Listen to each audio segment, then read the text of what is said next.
صلی علی رسولہ الکریم اما بعد فاعوذ باللہ من الشیطان الرجیم ببرکت بسم اللہ الرحمن الرحیم فقد قال اللہ تبارک و تعالی فی القرآن المجید والفرقان الحمید وَإِن كُنتُمْ جُنُبًا فَاتَّطَهَّرُوا وقال اللہ تبارک و تعالی فی مکان الآخر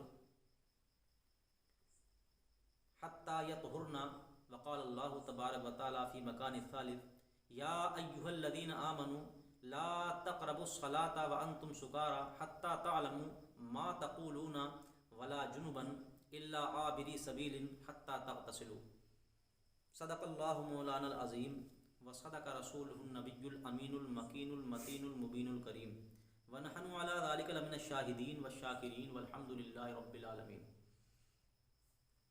ایک مرتبہ ہم اور آپ انتہائی عقیدت و محبت کے ساتھ درود شریف کا نذرانہ عقیدت پیش کریں۔ پڑھیں بآواز بلند اللہم صلی علی سیدنا مولانا محمد معدن الجود والکرم وآلہ وبارک وسلم صلی اللہ تعالی علیہ وسلم۔ کل ایک حضرات نے مجھ سے یہ سوال کیا تھا کہ حضرت غسل کا صحیح طریقہ قرآن و حدیث کی روشنی میں بیان فرما دیں اور اس کے غسل کے فرائض کو قرآن و حدیث کی روشنی میں بیان فرما دیں۔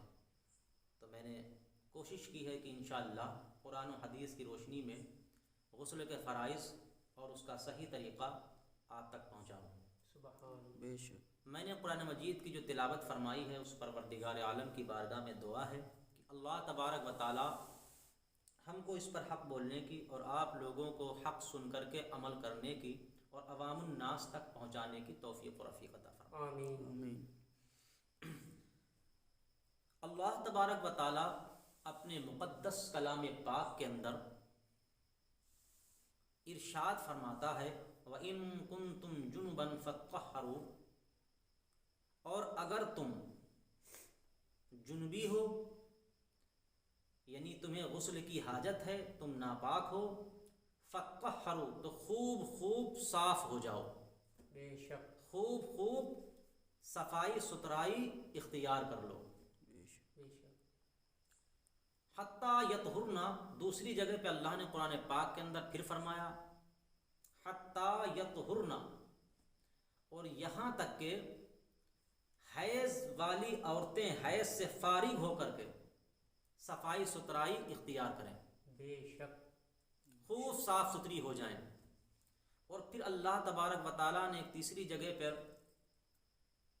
سورہ مائدہ کے اندر قرآن پاک میں ذکر فرمایا یا ایھا الذین آمنوا لا تقربوا الصلاة وانتم سکارى، اے ایمان والوں تم نشے کی حالت میں نماز کے قریب نہ جاؤ۔ بے شک بے شک اے ایمان والوں تم نشے کی حالت میں نماز کے قریب نہ جاؤ۔ حتی تعلموا ما تقولون، یہاں تک کہ تم اسے جاننے لگو جو تم پڑھ رہے ہو، بے شک یہاں تک کہ تم اسے جاننے خوب لگو۔ جاننے لگو جو تم پڑھ رہے ہو، تمہارے الفاظ تمہاری سمجھ میں آنے لگے۔ بے شک بے حق شک ہے۔ ولا جنوبن، اور نہ ناپاکی کی حالت میں تم نماز کے قریب جاؤ، بے شک بے شک یہاں تک کہ تم غسل کر لو۔ لیکن اگر تم مسافر ہو حالت سفر میں اور غسل کے لیے پانی نہ ملے تو تیمم کرو۔ بے شک تو اللہ تبارک و تعالی نے ان آیات مقدسہ کے اندر بندے کو پاک رہنے کے لیے تنبیہ فرمائی ہے۔ بے شک آج ہماری قوم کا حال یہ ہے کہ ناپاکی میں زندگی گزار رہے ہیں۔ پہلے کے مسلمان بے وضو ہونا تک پسند نہیں فرمایا کرتے تھے، لیکن آج کل کے مسلمان جس سے سوال کیا جائے تو ناپاک ہے، کہتا ہے کہ جمعے کے دن نہائیں گے تب نماز پڑھیں گے۔ اور جس مسلمان جس قوم کے مذہب کے اندر پیغمبر اسلام جناب محمد الرسول اللہ صلی اللہ علیہ وسلم نے پاکی پہ اتنا زور دیا ہے، اللہ کے محبوب فرماتے ہیں الطہارۃ نصف الایمان، پاکی آدھا ایمان ہے۔ اور جب پاکی آدھا ایمان ہے تو اللہ اکبر، پھر مکمل ہم اسلام کے طریقے سے زندگی گزاریں گے تو انشاءاللہ ہماری زندگی میں 4 چاند لگیں گے۔ سبحان سبحان اللہ، اللہ، بے شک، تو غسل اگر ہمارا صحیح نہیں ہے تو پھر ہم پاک نہیں ہو پائیں گے، اور جب ہم پاک نہیں ہو پائیں گے تو پھر ہماری نماز قبول نہیں ہوگی۔ بے شک، تو غسل کے اندر 4 فرض ہیں، غسل کے اندر 3 فرض ہیں، غسل کے اندر 3 فرض ہیں۔ کیا؟ سب سے پہلے نمبر 1 کلی کرنا۔ کلی کرنے کے بارے میں یہ ہے، کچھ لوگ یہ سمجھتے ہیں کہ منہ کے اندر پانی ڈالا اور اگل دیا، کلی ہو گئی۔ اگر کوئی منہ کے اندر صرف پانی ڈالے اور باہر واپس کر دے، اگل دے، تو ہماری کلی نہیں ہوئی۔ ہمارا جو کلی کرنا غسل میں فرض تھا، فرض ادا نہیں ہوا، اب ہمارا غسل نہیں ہوگا۔ کلی کرنا، غسل کا پہلا فرض کیا ہے؟ کلی کرنا۔ تو کلی کس انداز میں ہم کریں؟ منہ بھر کر پانی لیں اور دونوں داڑھوں کے پیچھے تک، زبان کی داہنی اور بائیں کروٹ تک، دانتوں کے سوراخوں تک خوب اچھی طریقے سے غرارے کے ساتھ کلی کریں، بے شک، تاکہ منہ کے اندر ہر جگہ پر، ہر حصے پر، اونٹ کے نیچے، مسوڑوں کے سائڈ میں، زبان کے دائیں اور بائیں خوب اچھی طریقے سے پانی پہنچ جائے۔ بے شک، بے شک، اب ہماری کلی ہوگی۔ دوسرا فرض کیا ہے؟ ناک کے اندر 3 مرتبہ پانی چڑھانا۔ اور کیسے چڑھانا؟ کہ ناک کی نرم ہڈی تک، جہاں تک یہ نرم نتنے، نرم کھال ہے، اور اس کا جو اینڈ ہوتا ہے، اختتام ہوتا ہے جہاں تک، ناک کی نرم ہڈی تک 3 مرتبہ پانی چڑھانا۔ اور اس ناک کے اندر اگر سوکھی ریٹھ لگی ہو، یعنی جو ناک زکام، حالت زکام میں جو ہماری ناک کے اندر جو ریٹھ ہوتی ہے وہ جم جاتی ہے، تو جب ہم ناک کے اندر پانی چڑھائیں تو اس کا چھٹانا فرض ہے۔ بے شک، حق ہے۔ اور جو ہمارے ناک کے اندر نتنوں کے طرف جو بال ہوتے ہیں، ان بالوں کا دھونا بھی فرض ہے۔ اس انداز میں چڑھائیں پانی کہ جو اندر بال ہیں وہ خوب تر ہو جائیں، اور اگر ناک کے اندر کہیں پر سوکھی ریٹھ لگی ہوئی ہے اسے بھی نکال دیں باہر۔ بے شک، اب ہمارے غسل کا دوسرا فرض ادا ہوا۔ اور تیسرا فرض کیا ہے غسل میں؟ کہ سر کے بالوں سے لے کر پیروں کے تلووں تک، جسم کے پورے حصے کے اوپر پانی بہانا، کہیں تل کے برابر خشک نہ رہ جائے۔ اگر ہمارے جسم کے اوپر ایک رونگٹا، ایک بال کی جڑ برابر، ایک بال کے برابر بھی سوکھا رہ گیا، اللہ کے محبوب صلی اللہ علیہ وسلم کی ایک حدیث پاک میں نے پڑھی ہے جس کے راوی حضرت علی شیر خدا ہے۔ آپ فرماتے ہیں اگر کسی نے غسل کیا اور اس کے جسم کے اوپر ایک بال کی جڑ بھی خشک رہ گئی تو اللہ تبارک و تعالیٰ اسی جگہ سے، اسی بال کی جگہ سے اللہ تعالیٰ اسے عذاب دے گا، دوزخ کا آگ کا عذاب اللہ تعالیٰ دے گا۔ اللہ اکبر، اللہ اکبر کبیرہ۔ تو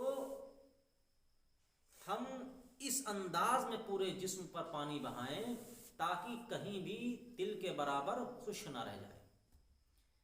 یعنی ہم نے دیکھا کہ ہم دونوں ہاتھوں سے جب نہائیں تو بغلوں کے نیچے خوب ملیں اور پورے جسم پر خوب ملیں، اور جو اندرونی حصے ہیں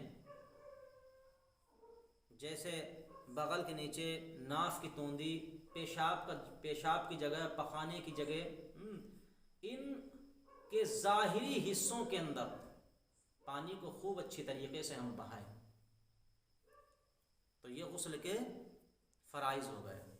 اور غسل کرتے وقت کوئی دعا کوئی وظائف نہیں پڑھنا ہے، نہ کلام کرنا ہے۔ تو غسل کے 3 فرض ہوئے۔ نمبر 1 منہ بھر کر کلی کرنا 3 مرتبہ، اور نمبر 2 3 مرتبہ ناک کی نرم ہڈی تک پانی چڑھانا، اور نمبر 3 سارے جسم پر پانی اس طریقے سے بہانا کہ سر کے بالوں سے لے کر پیروں کے نیچے تلووں تک تل کے برابر بھی کہیں پر خشک نہ رہ جائے، ایک بال کے برابر خشک نہ رہ جائے۔ یہ فرائض ہو گئے۔ اب غسل، کچھ لوگ کہتے ہیں غسل کرنے کا طریقہ کیا ہے؟ یہ تو غسل کے فرض ہو گئے۔ اب غسل ہم کریں کیسے، کس حالت میں کریں، کیسے کریں غسل؟ تو غسل کا جو سنت طریقہ ہے وہ یہ ہے کہ سب سے پہلے جب ہم جنبی ہو جائیں، جب ہم پر غسل فرض ہو جائے، تو سب سے پہلے ہم دونوں ہاتھوں کو گٹوں تک 3 مرتبہ دھوئیں، اور پھر استنجے کی جگہ چاہے نجاست لگی ہو یا نہ لگی ہو، ہم استنجے کی جگہ دھوئیں، اور پھر اس کے بعد میں جسم میں جہاں کہیں نجاست ہو لگی، جسم میں جہاں کہیں بھی نجاست لگی ہو اسے صاف کریں۔ اور اگر ہم غسل خانے کے اندر ہیں تو بہتر ہے، اور اگر ہم غسل خانے کے باہر ہیں تو ہمیں کم سے کم کیا کرنا چاہیے، ناف سے لے کر گھٹنوں کے نیچے تک اتنی سطر کا چھپانا ضروری ہے۔ بے شک، کیونکہ اللہ تبارک و تعالی حیا کو پسند فرماتا ہے اور حیادار کو اپنا دوست بناتا ہے، بے شک، بے حیائی کو اللہ ناپسند فرماتا ہے۔ بے شک، تو ہم غسل خانے کے اندر جب نہائیں تو پہلے کیا کریں، سب سے پہلے دونوں ہاتھوں کو 3 مرتبہ گٹوں تک دھوئیں، پھر استنجے کی جگہ دھوئیں، اور پھر اس کے بعد میں جسم پر جہاں کہیں نجاست لگی ہو اسے ہٹائیں۔ اب ہم نماز جیسا وضو کریں، اب ہم نماز کے جیسا وضو کریں۔ اگر ہم چوکی یا تختے کے اوپر یا پٹلی پر بیٹھ کے نہا رہے ہیں تو ہم پیر بھی دھو لیں، لیکن اگر اس جگہ پہ نہا رہے ہیں جہاں پر پانی جمع ہو رہا ہے تو پیر بھی نہ دھوئیں۔ اب ہم نے وضو کر لیا، اب پانی کو لیں، تھوڑا سا پانی لیا اور ہم نے پورے جسم کے اوپر چپڑ لیا تیل کی طرح، اور اس کا خیال جاڑوں میں خاص کر رکھیں، کیونکہ گرمیوں میں جو ہماری جلد ہوتی ہے وہ تھوڑی سافٹ ہوتی ہے اور اس کے اندر کیا ہوتا ہے، نمی باقی ہوتی ہے، پسینہ نکلتا ہے، نمی باقی ہوتی ہے، اور سردیوں کے اندر ہماری وہ جلد کی جو ظاہری پرت ہوتی ہے وہ خشک ٹائپ کی ہوتی ہے، تو اس وقت ہم خاص کر سردیوں میں ہم پانی کو زیادہ خیال رکھیں، تیل کی طرح پورے جسم پر چپڑ لیں، اور 3 مرتبہ ہم داہنے مونڈے پر اور 3 مرتبہ بائیں مونڈے پر پانی بہائیں، اور پھر سر کے اوپر 3 مرتبہ پانی بہائیں، سر کے اوپر پانی بہائیں۔ اس کے بعد میں اب جہاں پہ ہم نے غسل کرنا یہ شروع کیا تھا تھوڑا سا قدم الگ ہٹا لیں، وہاں پر سے اب نہانا شروع کر دیں خوب اچھی طریقے سے۔ اب ہم بغل کے نیچے ملیں، پیشاب اور پخانے کی جگہوں کو ملیں، اگر کسی کا ختنہ نہیں ہوا ہے تو اس کی کھال کے اندر تک صفائی کریں، اگر